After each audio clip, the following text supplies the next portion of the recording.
you go to school and you learn certain things, but you don't really learn about life. You don't learn about your emotions. You don't learn about your mind and why you do certain things and why you feel certain ways. Today I want to talk to you about invisible forces. Radiation is an invisible force. Gravity is an invisible force. Electromagnetic energy is a visible force. So is love and so is hate. Those two invisible forces of human emotion can impact your life more than almost anything else on this earth. People love to talk about their intellect, but guess what? It's human emotion that actually moves us to action. Emotions start wars. They also create peace. Emotions will get you to fall in love. It's what gets you married. It's also can get you divorced if you don't manage it well. Used effectively, we can use our emotions to experience the most enhanced life you could ever dream of. But if we fail to direct our emotion, fear, worry, anger, stress, depression, or overwhelm can creep in. Listen, we've all been given a gift, and that gift is the capacity to choose and direct and shape our own emotions, therefore change the quality of our lives in an instant and help others to do the same. So if we're going to have an extraordinary holiday season, and more importantly, an extraordinary life, we have to become the masters of this invisible force called human emotion. We feel different feelings at different times, and we can be triggered by a variety of things in our environment. But ultimately, the way you feel is based upon the meaning you give to things. See, meaning equals emotion, and emotion equals your life.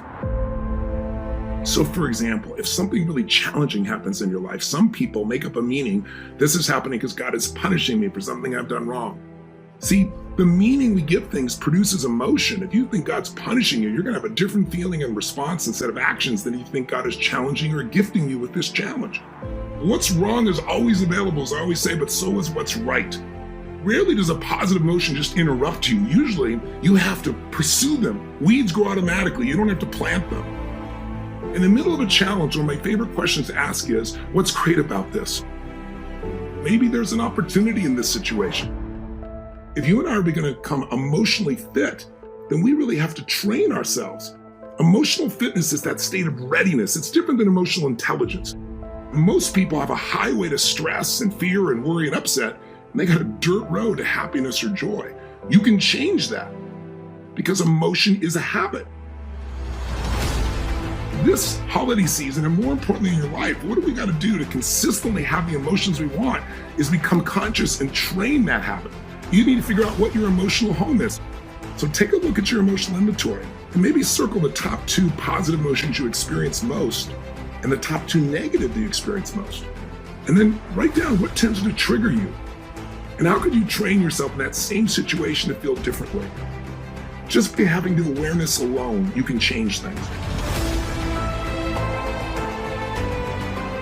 And if you do this for, say, 10 days, I think you'll find you'll have a new set of habits, and the quality of your life, not only during the holidays, but every day, will increase massively.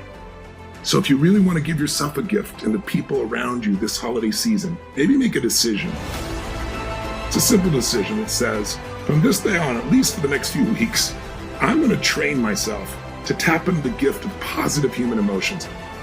I'm going to live in a beautiful emotional state by finding a more empowering meaning. Just ask yourself, what else could this mean? And find an empowering meaning, and in that moment, you become the master of your life.